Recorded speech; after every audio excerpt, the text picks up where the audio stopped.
Bigla kang tumahimik. Walang paalam, walang drama, walang paliwanag. At doon nagsimula ang hindi niya inaasahan. Yung babaeng dati parang wala lang sa'yo. Yung babaeng sanay na ikaw ang unang mag-chat, unang mga musta, unang magtanong kung kumain na ba siya. Biglang siya ang napapaisip. Bakit hindi na siya nagparamdam? May mali ba akong nagawa? May iba na ba siya? Hindi mo siya hinabol. Hindi mo rin siya tinakasan. Tumigil ka lang. At sa katahimikan mo, doon nagsimulang umingay ang isip niya. Ito ang kabaligtaran ng itinuro sa iyo ng mundo. Sabi nila, kapag gusto mo ang babae, iparamdam mo, ipakita mo, habulin mo, patunayan mo. Pero bakit kapag bigla kang hindi nagparamdam, mas lalo siyang naghahabol? Hindi ito laro, hindi ito manipulasyon. Ito ay stoic attraction, yan ang lakas ng presensyang hindi humihingi.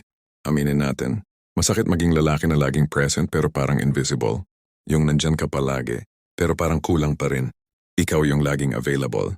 Ikaw yung laging nag-a-adjust. Ikaw yung unang nagme-message kahit alam mong ikaw na lang ang nagbubuhat ng usapan. At sa bawat scene, sa bawat isang salitang reply, unti-unting nababawasan ang respeto mo sa sarili mo. Hanggang isang araw, mapapatanong ka, ano bang kulang sa akin? Bakit kapag binibigay ko lahat, parang mas lalo siyang lumalayo? Ang sakit dito hindi dahil hindi ka mahal. Masakit dahil nawala ka sa sarili mo. Naging reaksyon ka na lang, hindi na presensya. At karamihan sa mga lalaki, dito sila lalo nagkakamali. Kapag ramdam nilang lumalayo ang babae, lalo silang kumakapit. Mas madaming message, mas madaming paliwanag, mas madaming effort. Pero ang hindi nila alam, habang mas dumadami ang ginagawa mo, mas nababawasan ang halaga mo sa paningin niya. Hindi siya humahabol dahil nawala ka. Humahabol siya dahil nawala ang kontrol niya. Ang totoo, hindi kanya gusto dahil palagi kang nandyan. Nasasanay lang siya. Kapag palagi kang available, nagiging predictable ka. And kapag predictable ka, wala ka ng mystery. Ang isip ng tao, lalo na sa attraction, hindi naakit sa sobra, naakit sa puwang. At ang puwang na iyon, yun ang nilikha mo nang bigla kang tumigil. Hindi siya attached sa'yo bilang tao. Attached siya sa pakiramdam na ikaw ay nandyan para sa kanya. Kaya nang nawala iyon, ang hinabol niya ay hindi ikaw, kundi ang emosyonal na seguridad na nawala. Ito ang inner attachment na bihirang maintindihan ng lalaki. Hindi ka nila hinahabol dahil ikaw ay nagmamakaawa. Hinahabol ka nila kapag hindi ka umaasa. May isang simpleng prinsipyo ang stoicism. Ang may kontrol sa sarili, hindi kailanman nagmamakaawa sa atensyon ng iba. Sa stoic mindset, ang tunay na lakas ay hindi nasa salita, nasa katahimikan. Kapag tumigil ka sa paghahabol, hindi ibig sabihin nun sumuko ka. Ibig sabihin bumalik ka sa sarili mo. Ang stoic man ay hindi gumagamit ng pagkawala para manakit. Ginagamit niya ang distansya para maglinaw. Hindi ka nagparamdam dahil galit ka. Hindi ka nagparamdam dahil takot ka. Hindi ka nagparamdam dahil may tinatago ka. Hindi ka nagparamdam dahil alam mo ang halaga mo. At kapag naramdaman yon ng babae, may isang bagay na automatikong gumagalaw sa loob niya. Curiosity mixed with fear of loss. Pero linawin natin. Ang hindi pagpaparamdam ay hindi bigla ang pang-ghost. Hindi ito childish. Hindi ito laro. Ito ay natural withdrawal ng isang lalaking buo na. Sa araw-araw ganito ang anyo nito. Hindi ka na agad nagre-reply. Hindi dahil may strategy ka, kundi dahil may buhay ka. Hindi ka na nag-a-adjust ng schedule para lang sa kanya. Hindi dahil ayaw mo siya, kundi dahil may sarili kang priorities. Hindi mo na kailangan ipaliwanag lahat ng kilos mo. Hindi dahil suplado ka, kundi dahil hindi ka naghahanap ng approval. At dito nangyayari ang magic. Habang ikaw ay bumabalik sa sarili mong mundo, siya ay pumapasok sa isip niya. Ikaw ay tahimik, pero ang isip niya ay maingay. Mag-ingat, maraming lalaki ang nagkakamali dito. Kapag napansin nilang hinahabol na sila, tumataas ang ego. Nagiging cold, nagiging mapaglaro. Kinagamit ang katahimikan bilang sandata. Hindi ito stoic. Ito ay insecurity na nakadisguise bilang control. Ang tunay na stoic ay hindi naghihigante, hindi rin nanlalamig para mangmanipula. Kung hindi ka nagparamdam, dapat malinaw sa sarili mo ang dahilan. Hindi para siya maghabol, kundi para hindi mo na kailangang habulin ng kahit sino. Kapag ginawa mo ito para patunayan ang sarili mo, mawawala rin ang epekto. Dahil ang attraction na totoo, hindi pinipilit, hindi rin nilalaro. At kapag tama ang loob mo, ito ang resulta. Hindi ka na natatakot mawala ang tao, dahil buo ka kahit mag-isa. At doon ka mas hinahanap, hindi dahil kailangan ka niya, kundi dahil ramdam niya na hindi mo siya kailangan para maging buo. At yan ang pinakakaakit-akit na presensya ng isang lalaki. Hindi loud, hindi desperate, hindi naghahabol. Tahimik, matatag. Kung naramdaman mo ito, huwag kang magmadali. Huwag kang bumalik para lang patunayan ng sarili mo. Bumalik ka lang kapag malinaw na buo ka na. At kung may natutunan ka sa katahimikang ito, isulat mo sa comment section kung anong realization ang tumama sa'yo. Hindi para sa akin, kundi para sa sarili mo. Darating ang sandaling ito. Tahimik ka na, hindi ka na naghihintay. Hindi ka na nagbibilang ng oras. Hindi ka na nag-o-overthink kung magre-reply ba siya o hindi. At bigla, siya na ang magpaparamdam. Isang simpleng kamusta ka na, isang emoji, isang tanong na parang walang nangyari. At dito nagsisimula ang mas mabigat na laban. Hindi na ito tungkol sa kung paano mo siya pahahabulin. Hindi na rin ito tungkol sa katahimikan. Ang tanong ngayon ay ito, kaya mo bang manatiling buo kahit siya na ang bumabalik? Dahil maraming lalaki ang natalo hindi sa simula, kundi sa mismong sandaling sila na ang pinili. Kapag bumalik ang babae, kasabay nun bumabalik ang sugat. Biglang bumabalik ang alaala ng mga gabing naghintay ka. Yung mga araw na ikaw lang ang nagme-message.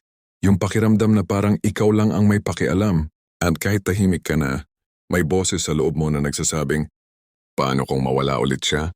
Paano kung ito na lang ang chance? Paano kung kailangan ko na ulit mag-effort? At dito bumabagsak ang karamihan. Biglang bumibilis ang reply. Biglang nagiging sobrang lambing. Biglang bumabalik ang dating ikaw. Yung ikaw na handang ibigay lahat kahit wala pang kapalit.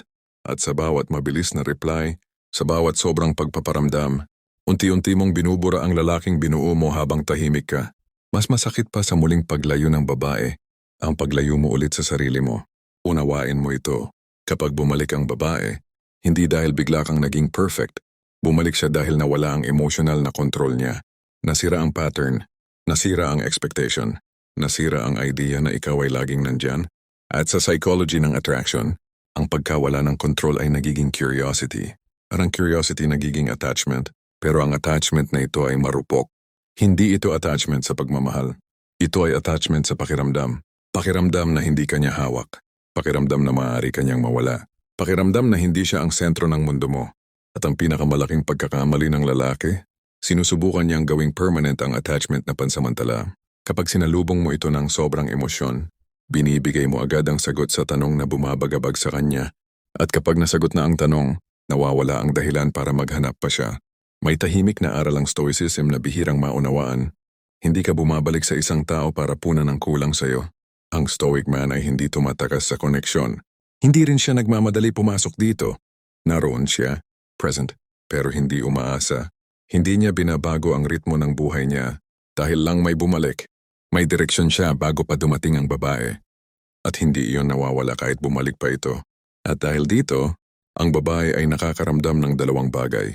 Kapanatagan dahil kalmado ka at takot dahil alam niyang hindi kanya kayang kontrolin. Ito ang kakaibang halo ng emosyon na bumubuo ng malalim na attraction. Ngayon ilapat natin ito sa totoong buhay. Kapag nag-message siya, sumagot ka. Pero hindi mo hinahabol ang usapan. Hindi mo kailangang magpakitang sobrang saya. Hindi mo rin kailangang magpakitang malamig. Simple, natural, kalma. Kapag nagyaya siya, tanggapin mo kung gusto mo. Tumanggi ka kung may mas mahalaga kang gagawin. Hindi mo kailangan ipaliwanag ang bawat desisyon. Hindi ka humihingi ng permiso para mabuhay ang sarili mong buhay. Kapag nagtanong siya kung bakit ka tumahimik dati, hindi mo kailangan gumawa ng drama. Hindi mo kailangang ipagtanggol ang sarili mo. Hindi mo kailangang magpaliwanag ng sobra. Ang katahimikan mo ay hindi kasalanan.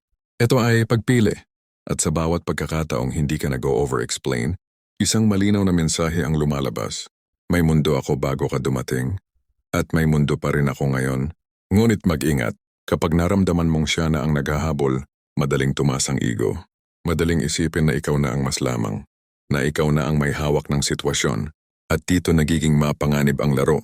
Ang lalaking ginagamit ang katahimikan para mangmanipula ay hindi rin buo. Pareho lang siya ng lalaking naghahabol. Magkaiba lang ng maskara kung gagamitin mo ang stoic silence para magparusa, para magpakita ng galit, para gumanti. Mawawala rin ang attraction dahil ang babae ay hindi bulag sa energy. Ramdam niya kung ang katahimikan mo ay may kapayapaan o may hinanakit. Ang tunay na stoic ay hindi naghihigante, hindi rin nagyayabang. Tahimik lang siyang nagpapatuloy. Kapag napanatili mo ito, may isang malaking pagbabago ang mangyayari. Hindi ka na natitinag kung magparamdam siya o hindi. Hindi ka na rin natatakot kung mawala siya ulit. Dahil alam mo na hindi siya ang bumubuo sa'yo. At doon nagbabago ang dynamics. Hindi ka na naghihintay. Hindi ka na humahabol. Hindi ka na umaasa. At ang babae, kapag naramdaman niyang hindi mo siya kailangan para maging buo, mas lalo siyang lalapit. Hindi dahil desperado siya, kundi dahil ramdam niyang may lalaking kayang magmahal nang hindi nawawala ang sarili. At iyan ang klase ng lalaking bihirang matagpuan. Kung narating mo ang puntong ito, isang bagay ang malinaw. Hindi ka naging kaakit-akit dahil tumahimik ka. Naging kaakit-akit ka dahil bumalik ka sa sarili mo. At kung may isang aral kang dadalhin mula rito, ito yon. Ang lalaking hindi umaasa ay lalaking pinipili. Kung may bahagi ng video na tumama sa'yo, comment mo sa baba ang salitang lakas ng pagiging tahimik.